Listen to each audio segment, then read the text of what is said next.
rokov. Volám sa Ľubo a som abstinujúci alkoholik. Pochádzam zo Spišskej Novej Vsi a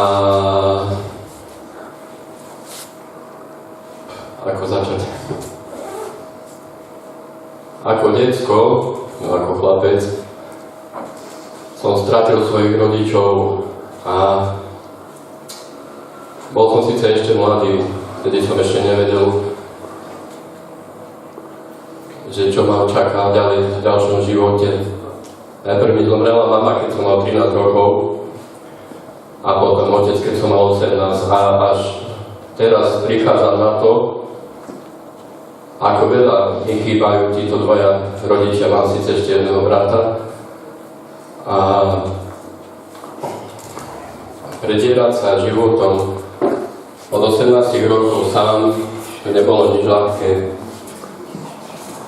A ja som si štvrtinu svojho života prežil na strednom Slovensku v Rimavskej Sobote, kde som robil vďaka svojej rodine a tam sa začala moja taká tá kariéra alkoholika. Prvé roky to nebolo až také ťažké s kamarátmi na pivečko po práci, to bolo normálne.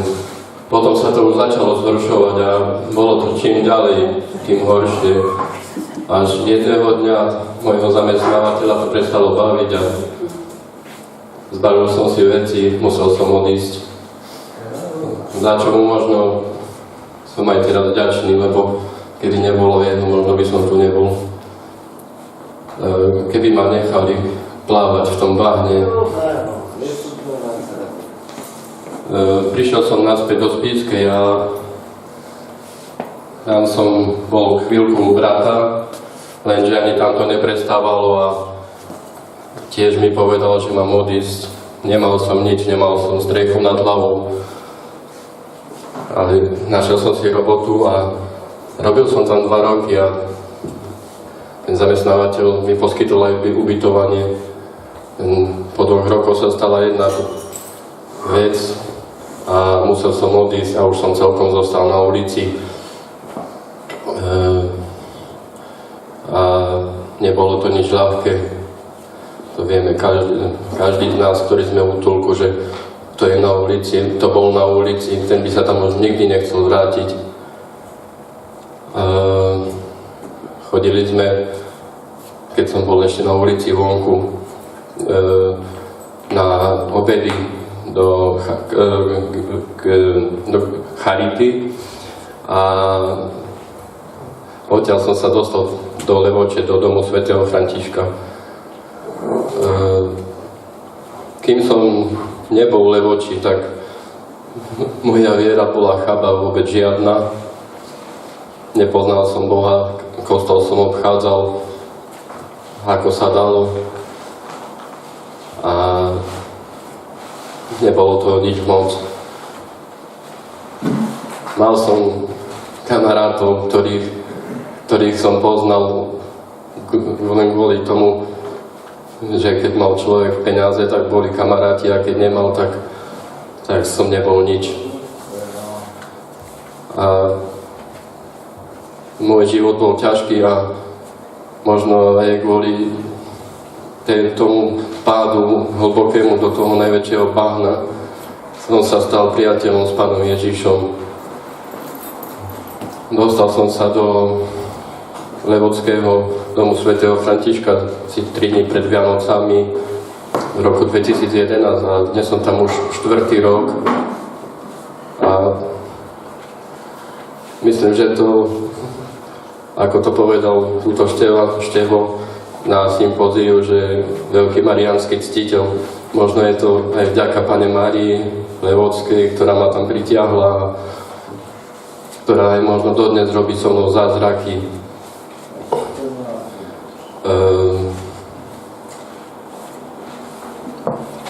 V tomto dome svätého Františka som získal oveľa viac ako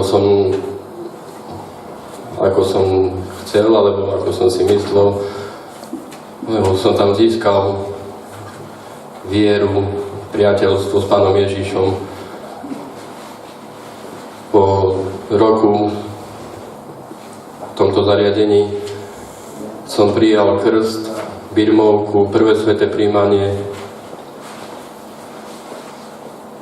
Predtým som bol v Medjugorji práve s kruciátou a možno, že aj tam som si to vymodlil, práve tieto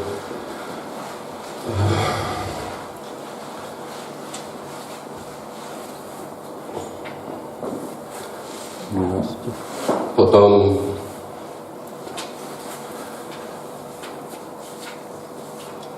teraz ma nič nenapadne. To nie. Nic sa nedeje. To nie. Možno, že je to ako v rádiu. Tiež nikoho nič nenapadne, ale aby som priblížil ten režim v našom dome svätého Františka. Máme tam pracovnú terapiu, kde naši chalani robia rôzne veci, máme saláš, teraz robíme adventné vence, robíme sošky zo sádry a práca na záhrade, teraz je jeseň, čiže ešte sa pozbiera úroda. Máme ráno o 7 budíček, o 7 modlitbu ruženca, potom sú raňajky a pracovná terapia do 12, potom sa pomodlíme Anjel Pána. Máme obed, po obede zase máme pracovnú terapiu a až do 15. hodiny, kedy máme korunku, že teraz je mesiac október, takže chodíme do kostola na rúženie do 3:45. Po rúženci máme svätú omšu, ktorá je pravidelne každý deň.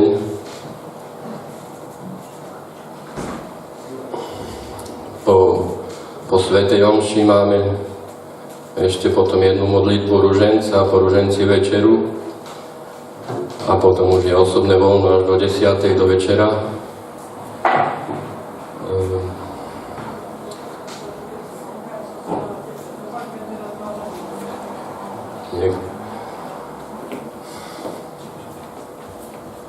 Neboj sa, lebo to sa vystrihne. Čo vyrábaš? Ja vyrábam sošky zo sádry a potom ich maľujem. Minulý rok som robil zase z vosku sošky a išlo to na veľký odbyt práve na vianočnom, na druhý sviatok, na prvý sviatok vianočný. Kedy sme mali aj živý, no jasne. Máme aj živý Betlehem na nádvorí nášho kláštora, ešte na kláštornom nádvorí.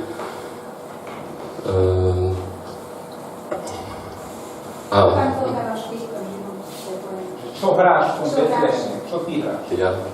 Aniela myslím, že? Ja hrám iba sám seba. To nemusí hrať. Je nás tam teraz asi 15 chalanov a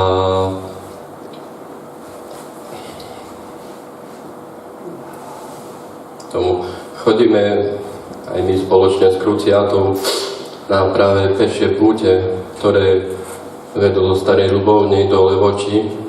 Už som bol tento rok druhýkrát.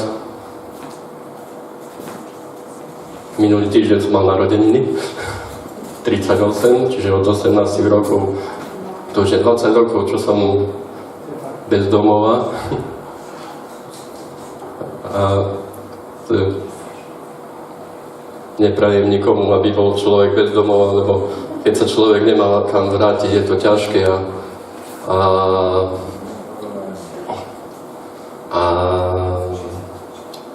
si neviem predstaviť jednu vec, že keby som mal odísť práve teraz z domu svätého Františka, neviem, kam by som šiel a neviem, ako by sa zmenil môj život.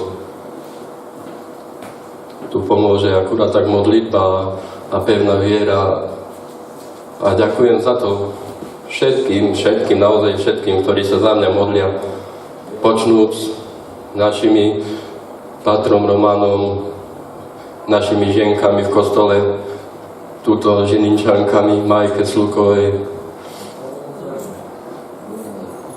Asi toľko.